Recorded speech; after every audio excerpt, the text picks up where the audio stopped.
All right, so for the first time, I'm reviewing my watch collection. Yeah, good. Patek's just the best watch brand on earth.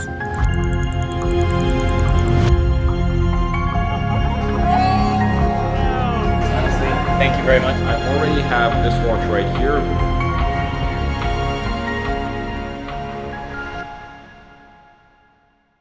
This is probably half of it. I've got another 25% of my collection in another box just like this here in Dubai. And then I've got another box like this in London. So I also keep some of my collection in London. So in the watch roll, I have my 4 favorite watches in my collection at the moment, but we'll save that till the end of the video. What watch would you say you wear the least?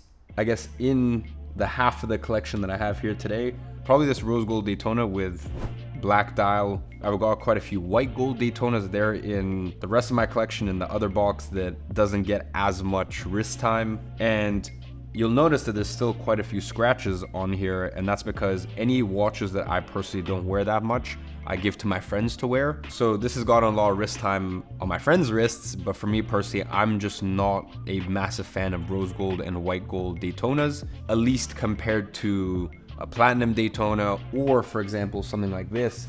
I love the rose gold Daytona on the Oyster Flex, and I think it comes down to really just the way that the bezel pops on the Oyster Flex, because they do the ceramic bezel, same as what you'd find on a steel Daytona, rather than the bezel that they do on the full rose gold. So out of these, I'm sure you can understand why I just prefer the pop of color with the Oyster Flex, with the steel, or for example right here with the platinum Daytona. Which would you say is your favorite? Out of these, 100% platinum. I remember I requested this watch from Rolex in 2020, and no one really wanted them like they want them now. So yeah, what can I say? It's there, it makes a statement, but it doesn't need to scream too loud.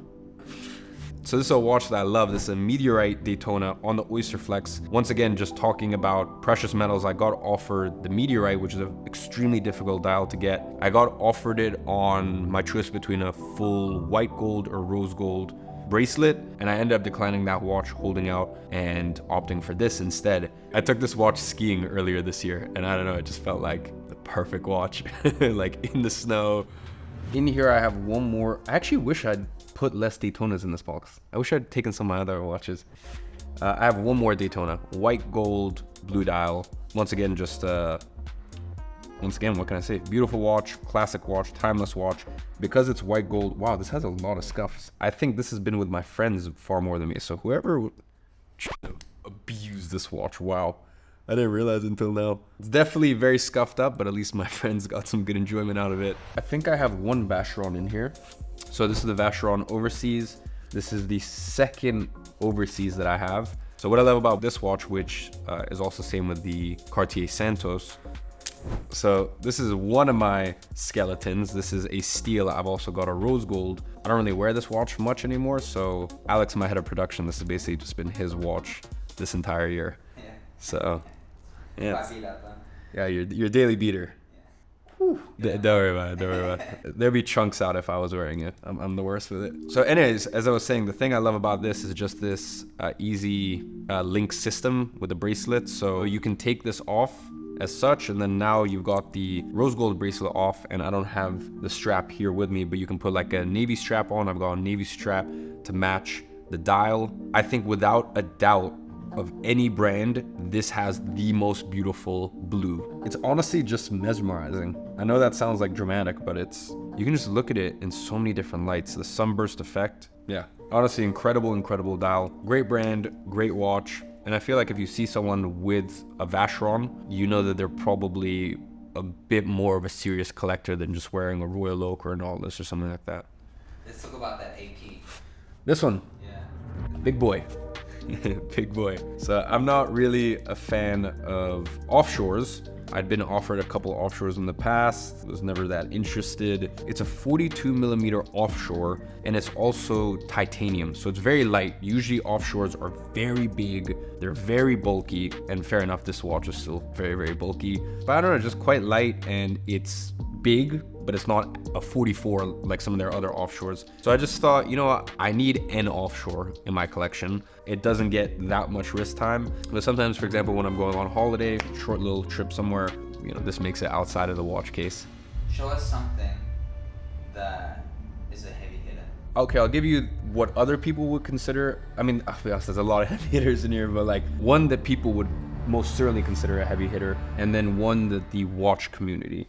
So this is a 3501. This is not the 3502 with the open case back. It's the 01 with the closed case back. This watch is extremely light. I have it on the Velcro strap. Over the years, I've played around with having this watch with the deployment clasp, as well as some of my other RMs. I put them on deployment clasps, but like I always just keep coming back to the Velcro. I know it is insane. It's absolutely ridiculous to have a watch that's worth $300,000 on Velcro, but that's RM. RM to me is about just not taking yourself too serious.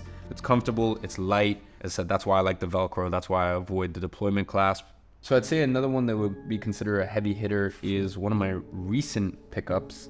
This I've been waiting for some time from Patek. This is a world time, but it's not just any world time. It is an enamel world time. So actually just a couple months ago, I was at PP6, which is Patek's manufacturing plant. And that was a super cool experience. Patek flew me out to Geneva on the jet. I got to spend a couple days there. I got to sit down and have lunch with their CEO, and one of the arms of their manufacturing plant was their enameling facility. So basically I got to learn about the whole enameling process. And I will say, when you go to the factories of these manufacturers, it genuinely does just give you a totally new appreciation for these watches. So I would definitely say that anyone who's into horology, this would be a heavy hitter for them. So just going back to complications, this is a white gold Nautilus 5740. I'm not going to sit here and pretend to be Nico Leonard and know all the numbers and all the different references. I am a collector. I'm not an expert, so I do want to just make that clear. I'm not going to be able to tell you too much more about the watch, except for the fact that I believe it's the most complicated Nautilus. It's white gold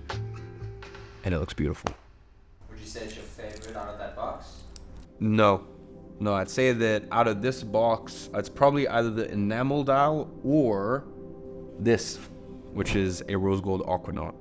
I adore rose gold watches, and the combination of rose gold and brown is my favorite. You're gonna see one of my watches here and one of my other watches, which is my favorite watch and was my favorite watch for the longest time, the 5711R rose gold Nautilus, until I got something that's in that watch roll, which ended up beating it as my favorite watch. But yeah, when it comes to Aquanauts, very comfortable. I think incredibly comfortable bracelet. I actually find them to be more comfortable than Rolex's Oyster Flex. That's just me personally. And I just like the low, thin profile of it. I just like it when the watches are just flush and sleek.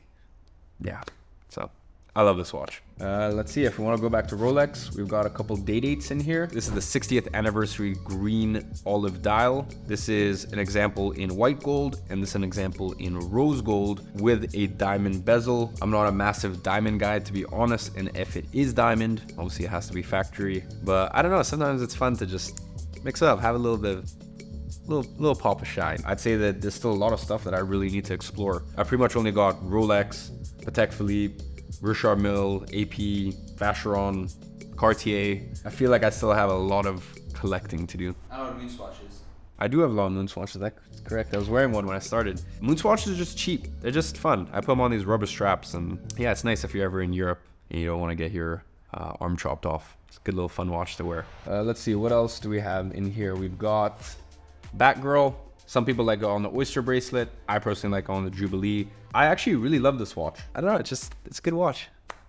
Good watch. Pepsi, I think I've already talked to you guys about this. This is a white gold, this is not the steel. The steel, I believe, has a darker dial. So yeah, white gold, but for 99% of people, you would never be able to tell the difference. Rose gold AP, once again, on the theme of thin profile watches, I just really love the jumbos because they're thinner, more flush. Some of the AP cases can get kind of big, which is great for certain occasions, but just day to day, I don't know, I just like the thinner profile of it. So I've got this watch as well in platinum with the green dial, and that watch is crazy watch. Super difficult watch to get. And then let's see, the last one to talk about here is probably this, which is the 5205G. This is a white gold piece from Patek. at the moment I've got it on this sort of canvasy strap. I've had this watch for maybe 4 years, 3 years, 4 years at this point. Once again, it's got this blue sunburst dial. Great watch, beautiful, 38 millimeters. So a little on the smaller size for my wrist, but it's just timeless. It's a timeless size. Is going to be appropriate and hold its own. So yeah, this is a great watch. And then now getting into my favorite pieces in my watch collection at the moment. Obviously, as a collector, that changes month by month, but they are some heavy hitters. I will say that. So these are the 4 watches that have been in my rotation the most and gone the most wrist time as of late. This is my favorite watch ever. If I had to have one watch for the rest of my life, it would be this. It is the 5712R. It took everything that I loved about the 5711R and just made it even better. One big thing that they added on this is the extension. So if you press here, and you can do it on both sides, it can make the watch longer. It can make the bracelet longer, and obviously that is very useful on hot days. You can, increase the extension, then that gives you some extra wrist space. Right now it's quite cold, so this slides back quite a lot. For me, I don't know what it is, but with Patek, like sometimes I feel it's inappropriate to wear rose gold in certain situations, but like, I don't know why with this watch, I just feel like it's not screaming. Like I just feel like it's so elegant. So even though it is rose gold, even though it can be perceived to some people as flashy, for me, it's just stunning. What a watch. What a watch. This is a platinum day-date. This exact configuration. This has the baguette bezel and it also has the baguette markers. It's got some ice on here. I just think it's incredible. I know it's got some diamonds on here, but I still feel like it's appropriate. It's not like that crazy. It's still in a way elegant. And I just think it's beautifully balanced. There's certain watches that you just look at and you're like, this works. This makes sense. And I'd say this is definitely one of those watches where it's just very well balanced. Now, the next watch is incredible. Absolutely incredible. This is a Celestial. There's a couple minute repeaters that I'm eyeing up. I think that'll probably be my next dress watch from Patek, is a minute repeater. But outside of that, I'd say this is probably my favorite dress watch. Now, this is a 44 millimeter watch. It's a large dress watch, so a lot of people, it just won't work for them. Once again, because I have larger wrists, this still works. This is definitely not a watch you're gonna see often. There's definitely not many people that wanna be spending this sort of money for a dress watch that like no one knows what it is. And this is definitely a collector's piece. But it's incredible to be able to look up at the sky and know exactly where the constellation is and where all the stars are placed. And that perfectly matches your watch. Yeah, it's just an insane complication. Insane watch. And the last watch is a watch that has been in my rotation ever since I got it. I was in love with it. And even when I first started getting into Richard Mille, this was the watch that from day one I told them that I wanted. This is a 6702 and they have a few variations of it. This is the Zverev, I believe. And this watch is so insanely light, but as you're gonna see, as is a theme with a lot of my other watches, I like thin profile watches. So this is an RM. This gives you that comfortability, that lightness that you get with Richard Mille, but without, that extra chunkiness. So for example, if you take it compared to the 3501, just check that out. You can see how much extra the 3501 protrudes out compared to the 6702. Yeah. Stunning watch, huh? So ladies and gentlemen, that's my watch collection. I started collecting watches in 2018. When I was 18 years old, I'd made my first $1 million from the business, and I basically have been collecting ever since. And I was collecting even when it wasn't a financially smart decision, when every single watch I was buying and I was losing money on. That doesn't really matter. I think if you find something that you are interested in, go collect. Obviously be sensible, and most importantly, buy whatever you're into. I have some of my friends that have just collections of Omega Speedmasters, or I have friends that pretty much only wear vintage Cartiers. So whatever you're into, find out what that is, keep working hard, and I think watches are an incredible way to reward yourself for every chapter of your life. And watches are also an incredible hobby that you can share with your friends, your loved ones. All of my friends wear all of my nice watches because I just don't have enough time to wear all of them. So I would much rather they get appreciated by other people, even if there are scratches or this or that. Like, these things are made to be used and worn. So with all that being said, work hard, and I'm sure I'll see you with a collection like this sometime soon.